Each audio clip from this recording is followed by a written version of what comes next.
आपको सबको नमस्कार। केंद्र सरकार ने एक बहुत ऐतिहासिक निर्णय लिया है दिल्ली के सभी इंडस्ट्रियल एरियाज के लिए। हमने कुछ साल पहले ये प्रस्ताव केंद्र सरकार को भेजा था और अभी एक दो दिन पहले केंद्र सरकार ने ये नोटिफिकेशन जारी किया है। इसके बाद दिल्ली के जितने इंडस्ट्रियल एरियाज हैं उनकी सबकी पूरी तरह से सूरत बदल जाएगी।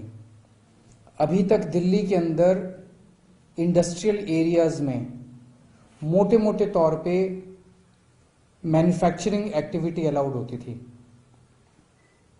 तो बहुत सारी मैन्युफैक्चरिंग इंडस्ट्रीज लगी हुई हैं दिल्ली में। आप देखते होंगे सरिये बनाने की, स्टील की, प्लास्टिक की, किस्म किस्म की मैन्युफैक्चरिंग इंडस्ट्रीज दिल्ली के अंदर, दिल्ली के इंडस्ट्रियल एरियाज में, जो बहुत ज़्यादा पोल्यूशन फैलाती है। आप देखते हैं वहाँ पे कितना, अगर किसी भी इंडस्ट्रियल एरिया में चले जाएं तो कितनी बुरी हालत वहाँ देखने को मिलती है। अब ये निर्णय लिया गया है कि दिल्ली के अंदर कोई भी नई इंडस्ट्रियल एक्टिविटी, कोई भी अगर नया इंडस्ट्रियल एरिया बनेगा तो वहां पे केवल और केवल हाईटेक इंडस्ट्री और सर्विस इंडस्ट्री अलाउ की जाएगी। कोई भी मैन्युफैक्चरिंग एक्टिविटी अलाउ नहीं की जाएगी।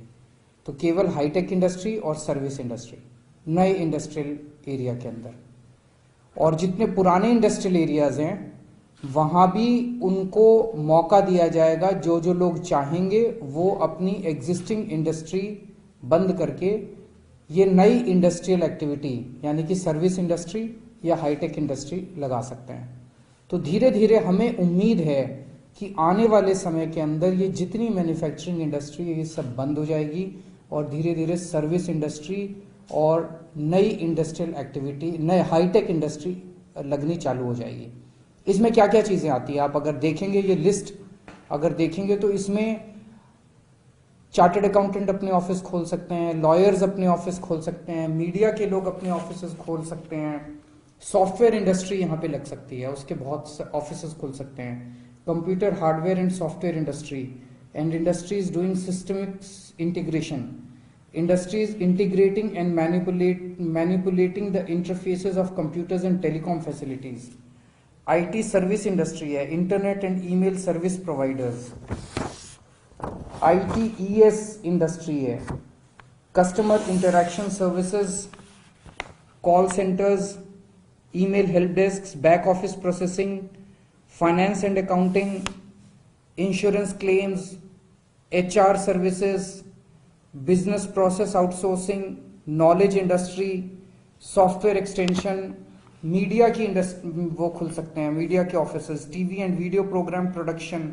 Photo composing and desktop publication, publishing services, audio visual services, R&D की हर तरह की R&D की सर्विसेज खुल सकती हैं, लॉयर्स के ऑफिसेज खुल सकते हैं, चार्टर्ड अकाउंटेंट्स के ऑफिसेज खुल सकते हैं, आर्किटेक्ट्स के ऑफिसेज खुल सकते हैं, इंजीनियरिंग के ऑफिसेज खुल सकते हैं, एड एजेंसीज अपने ऑफिसेज खोल सकती हैं, market research and public opinion services खुल सकते हैं, प्लेसमेंट सर्विसेज खुल सकते हैं, इक्विटी रिसर्च सर्विसेज खुल सकती हैं, वोकेशनल ट्रेनिंग के ऑफिसेज, एजुकेशनल इंस्टीट्यूट्स खुल सकते हैं। तो अब एक तरह से ये जितनी सर्विस इंडस्ट्री, दिल्ली को अगर हम समझने की कोशिश करें, दिल्ली का की मेन इकोनॉमी सर्विस बेस्ड है, मैन्युफैक्चरिंग बेस्ड नहीं है। तो अभी तक दिल्ली का मेनली अर्थव्यवस्था सर्विस बेस्ड इंडस्ट्री से चलती है। अभी तक ये जितनी सर्विस बेस्ड इंडस्ट्री मैंने बताई है ये सारे के सारे ऑफिस की कैटेगरी में आते थे मास्टर प्लान में, और ये केवल कॉमर्शियल एरिया में खुल सकते थे। कॉमर्शियल एरिया में रेट बहुत ज्यादा थे, इसीलिए वहां पे उतने ये वाले ऑफिस खुल नहीं पा रहे थे। तो ये सारे ऑफिस उठ के गुड़गांव या नोएडा या फरीदाबाद जाते थे। अब इनको दूसरे शहरों में जाने की जरूरत नहीं पड़ेगी। इन लोगों को चीप रेट पे, सस्ते रेट पे इन इंडस्ट्रियल एरियाज के अंदर और काफी स्पेस मिलेगी। तो मैं समझता हूं कि अब दिल्ली के इंडस्ट्रियल एरियाज के अंदर पोल्यूटिंग इंडस्ट्री खत्म होगी और दिल्ली के हमारे इंडस्ट्रियल एरिया साफ सुथरे, neat, clean, green industrial area बनेंगे।